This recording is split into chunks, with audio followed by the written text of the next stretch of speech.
reporters discovered many people save up to send their children to private schools.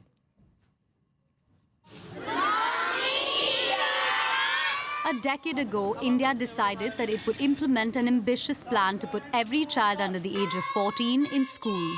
The challenge was considerable. The country would have to ensure education for an estimated 125 million children. 10 years on, India has been able to achieve significant success. The national enrollment rate today is at 97%. In this school in rural Punjab, nearly 200 children study thanks to state aid. The government has given us a lot of facilities. Kids who come from families that are below the poverty line are given stipends. Books, uniforms, food are all taken care of. The kids don't need to bring anything from home. They simply have to walk themselves to school and study. But how much are the children actually learning?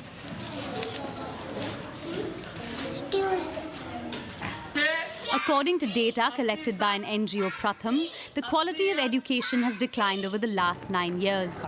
For instance, the proportion of children in class 5 who can read a class 2 level text has dropped by almost 15% since 2005.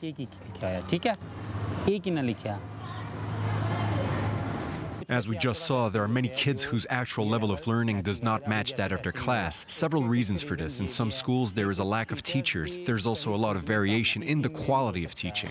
To overcome the poor standards of education in government schools, an increasing number of parents are looking elsewhere for help. Mangru, a domestic help in New Delhi, has decided to get his son all the extra help that his limited income can afford.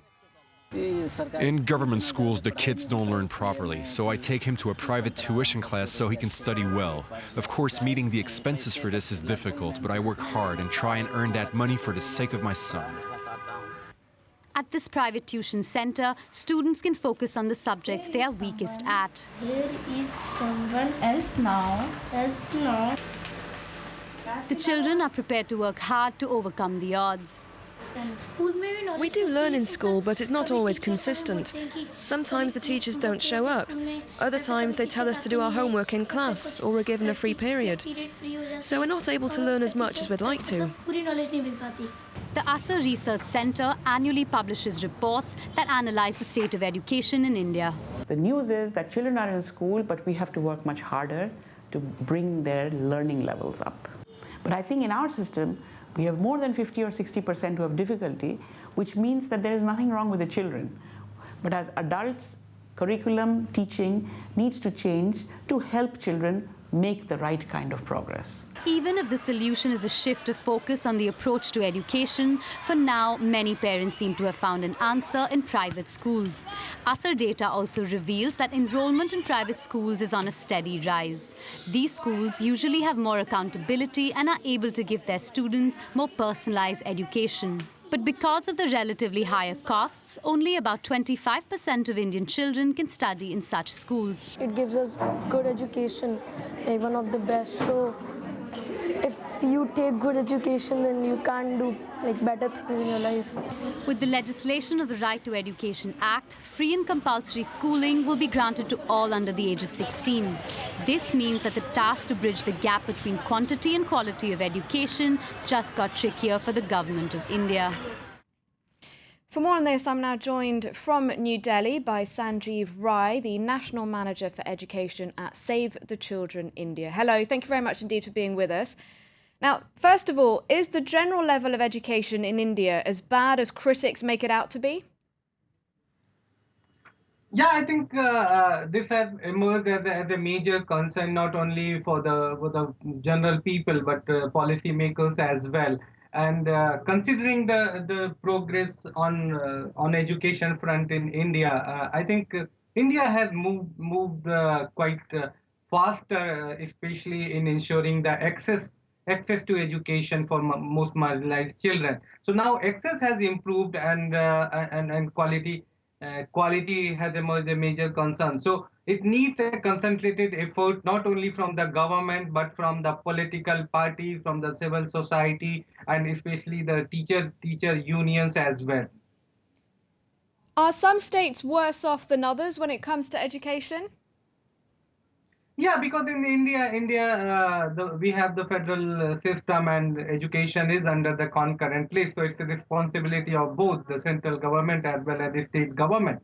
So I think the state varies not only in terms of education and health services, but also the per capita income and other infrastructures like road and electricity and other things. So considering those elements, I think now the states which have been lagging behind, they are ready to catch the bus. So India can stand in a good ranking when the MDG ends in 2015.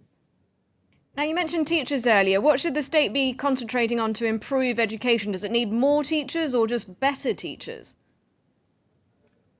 Yeah, to ensure quality, I think there are five core dimensions need to be addressed to transform the schools. And of course, the teacher recruitment is one crucial, but improving the teaching learning process at the ground level is equally important. Strengthening the school management committees is a very significant committee, and which has the potential to transform the school. The third dimension is making school and classroom conducive for all the children, to ensure access for disabled children as well, post marginalized children as well. And the fourth dimension is to provide on-site and off-site academic support system. And the fifth dimension is documentation of the best practices and advocacy with the concerned government functionaries. I think if we take these five dimensions, certainly we are going to improve the quality of education and ensuring the upward mobility for the children. Now, as we saw in our report, quite a lot of children are going to private schools with families prepared to really make financial sacrifices for that to happen. Is that such a bad thing? Are they really getting a better education? Like in India, it's a democratic country. So we have government schools, we have private schools, and it's again not the homogeneous groups of schools. Even within the government, we have residential schools, we have Kendriya Vidyalaya, we have Navodaya Vidyalaya, and we have regular village primary schools. Similarly, in private also, there are some best schools, public private schools, and there are temporary schools set up in the villages. So we cannot generalize that which kind of private schools we are talking about, but still 75% children and most marginalized children goes to government schools.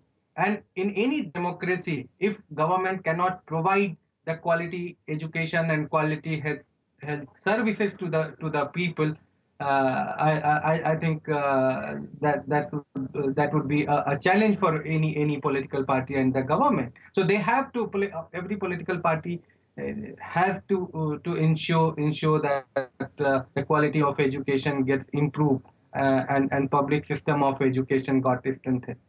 Okay, we'll have to see what happens at the upcoming general elections. Thank you very much indeed, Sanjeev Rai, for joining us from Save the Children, India. That's it for Focus. We're going to go to a short break now. When we come back, we'll be crossing live to Egypt, where Field Marshal Abdel Fattah al-Sisi has strongly hinted he's going to run for president, as expected. And we'll be bringing you some of the highlights from Paris Fashion Week, including Elie Saab. Stay tuned for that and plenty more.